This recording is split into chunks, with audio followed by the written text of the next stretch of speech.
సప్తమోక్ష పట్టణాలలో ఒకటైన హరిద్వార్లో అన్నదానం చేస్తే ఎంతో పుణ్యం. ఈ దేవభూమిలో అన్నదానం చేయండి.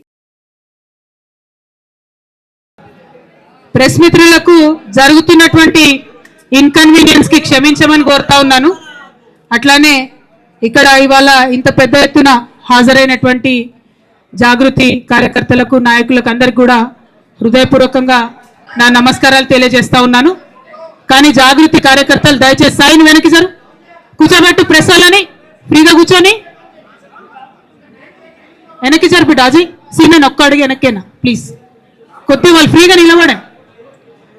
ప్రెస్ మిత్రులందరికీ కూడా ధన్యవాదాలు తెలియజేస్తా ఉన్నాను సమయం తీసుకొని ఈ పత్రికా సమావేశానికి వచ్చినందుకు. నిన్న మధ్యాహ్నం తర్వాత భారత రాష్ట్ర సమితి నుంచి ఒక ప్రకటన మీ అందరి ద్వారా నేను మీడియాలో చూడడం జరిగింది. మరి బీఆర్ఎస్ నుండి వచ్చినటువంటి ఈ ప్రకటనలో పార్టీ ఎమ్మెల్సీ శ్రీమతి కె కవిత ఇటీవలి కాలంలో ప్రవర్తిస్తున్న తీరుతెన్నులు, కొనసాగిస్తున్న పార్టీ వ్యతిరేక కార్యకలాపాలు బీఆర్ఎస్ పార్టీకి నష్టం కలిగించే రీతిలో ఉన్నందున పార్టీ అధిష్టానం ఈ విషయాన్ని తీవ్రంగా పరిగణిస్తున్నది.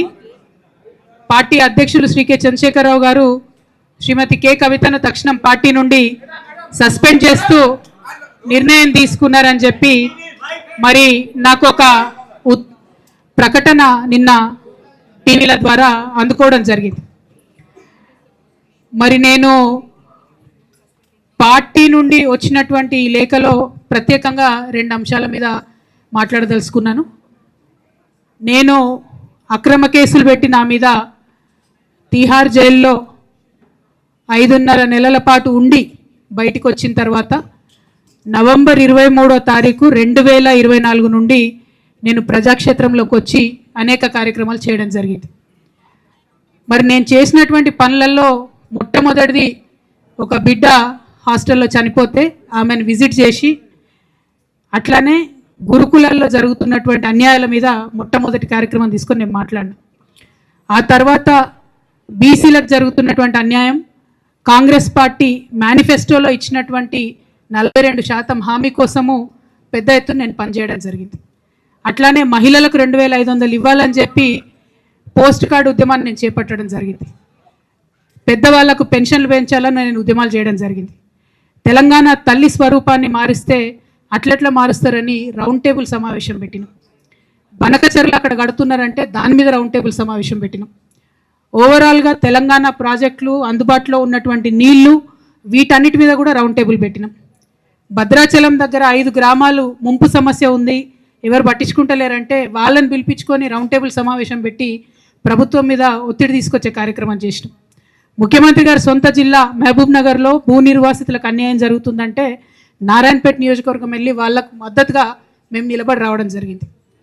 అట్లానే 47 నియోజకవర్గాలలో బీఆర్ఎస్ కండువా బాజాబ్తా కప్పుకొని, గులాబీ కండువా బాజాబ్తా కప్పుకొని ఎక్కడికి పోతే అక్కడ రాహుల్ చంద్రశేఖర్ రెడ్డి గారిని రిక్వెస్ట్ చేసి భవన్ నుంచి అక్కడ ఉండేటటువంటి బీఆర్ఎస్ నాయకులకు అఫీషియల్ కమ్యూనికేషన్ చేపించి ప్రతి ఒక్క బీఆర్ఎస్ నాయకులకు, కార్యకర్తలకు మాట్లాడి ఆయా పర్యటనలకు వెళ్ళినప్పుడు అందరినీ కలుపుకొని బాజాబ్తా గులాబీ కండువా వేసుకొని 47 నియోజకవర్గాలు నవంబర్ 23, 2024 నుండి ఈ రోజు వరకు నేను పర్యటన చేసి అనేక ప్రజా సమస్యల మీద మాట్లాడడం జరిగింది.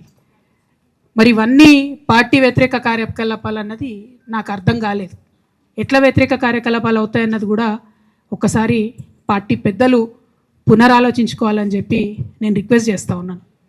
అదేవిధంగా మరి బీసీల కోసం నేను పోరాటం చేస్తుంటే అట్లెట్లా మాట్లాడుతుంది, ఇట్లెట్లా మాట్లాడుతుంది, పార్టీకి వ్యతిరేకంగా మాట్లాడుతుంది.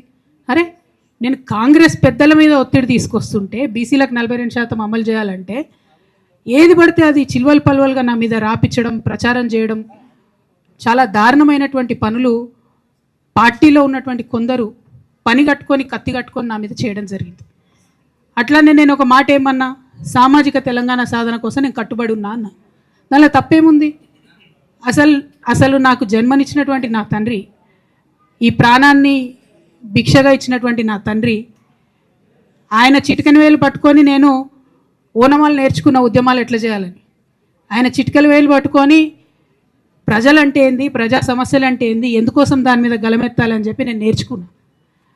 ఆ నాయకుడి స్ఫూర్తిగానే నేను సామాజిక తెలంగాణ మాట్లాడినా.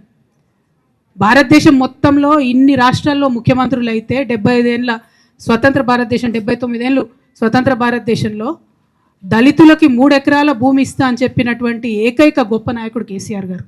ఆయన దగ్గర నుంచే కదా నేను సామాజిక తెలంగాణ ఎజెండా నేర్చుకున్నది. బీసీలకు ఎవరు వృత్తి పనిదారులు ఉంటే వాళ్ళకి చేయూతనిస్తా అని చెప్పినటువంటి ఏకైక ముఖ్యమంత్రి కేసీఆర్ గారు. చెప్పినట్టుగా డబ్బులు ఇచ్చిండ్రు కూడా, ప్రతి కులాన్ని కాపాడుకునే ప్రయత్నం చేసిండ్రు. అది కాదా సామాజిక తెలంగాణ? నేను మే 1 నాడు లేబర్ డే రోజు మాట్లాడితే దాన్ని చిలువలు పలువలు చేసి సామాజిక తెలంగాణ పేరుతోని కవిత పార్టీ పెడుతుందని చెప్పి నేను నిన్న చెప్పిన 2 పేర్లు పని కట్టుకొని నా మీద దుష్ప్రచారం చేసిండ్రు. నేనేమైనా తప్పు మాట్లాడినా? బీఆర్ఎస్ పార్టీ వ్యతిరేకమా సామాజిక తెలంగాణ నినాదానికి? బీఆర్ఎస్ పార్టీకి సామాజిక తెలంగాణ అవసరం లేదా? భౌగోళిక తెలంగాణ వస్తే సరిపోతుందా? బంగారు తెలంగాణ కావాలని కేసీఆర్ గారు ఇచ్చిన నినాదమే కదా. బంగారు తెలంగాణ అంటే ఏంది? హరీష్ రావు ఇంట్లో బంగారం ఉంటే, సంతోష్ రావు ఇంట్లో బంగారం ఉంటే బంగారు తెలంగాణ అవుతుందా? కాదు కదా. ప్రతి ఒక్క సమాజం బాగుంటేనే బంగారు తెలంగాణ అవుతుంది. నేను అదే కదా మాట్లాడినా. దానికి ఇష్టం వచ్చినట్టు నా మీద స్టోరీ లేపిస్తే నేను భవన్లో పోయి కూర్చొని బాజాప్తా, ఎక్కడో కాదు, బయట ప్రెస్ మీట్ పెట్టలేదు, ఏ ప్రెస్ క్లబ్లో పెట్టలేదు, డైరెక్ట్గా తెలంగాణ భవన్ నా ఆఫీస్ అండి, నా పార్టీ భవన్లో పోయి కూర్చొని నేనేం చెప్పిన, నా మీద కుట్రలు జరుగుతున్నది, నా మీద విషప్రచారం జరుగుతున్నది అని చెప్పిన. నేను రామన్నను బుజ్జగించి గడ్డం పట్టుకొని అడుగుతా ఉన్నా, అన్న నీ చెల్లెని, ఒక మహిళా ఎమ్మెల్సీని మన పార్టీ ఆఫీస్లో కూర్చొని నా మీద కుట్రలు జరుగుతున్నాయని నేనంటే మీరు వర్కింగ్ ప్రెసిడెంట్గా ఉన్నారన్నా, ఫోన్ చేయరా అన్న నాకు? ఏమైంది బేటా, ఎందుకు బాధపడుతున్నావు అని ఫోన్ చేయరా? ఇది ఎప్పుడు జరిగిన ఇన్సిడెంటు? లీక్ కాకముందు, నేను నా కొడుకు గ్రాడ్యుయేషన్కి అమెరికా పోకముందు, అంతకుముందే. మరి మీరు వర్కింగ్ ప్రెసిడెంట్ కదన్నా, నేను పార్టీ ఎమ్మెల్సీని కదా. చెల్లెలు అన్న బంధుత్వాలు పక్కన పెడదాం ఒక్క నిమిషం. ప్రొఫెషనల్ సెటప్లో ఒక పొలిటికల్ పార్టీలో ఒక మహిళా ఎమ్మెల్సీ భవన్లో కూర్చొని నా మీద కుట్రలు జరుగుతున్నాయంటే మీరు మాట్లాడినరా అన్న? 103 రోజులు అయిపోయిందన్న ఇయ్యాలటికి, ఒక్క మాట మాట్లాడినరా?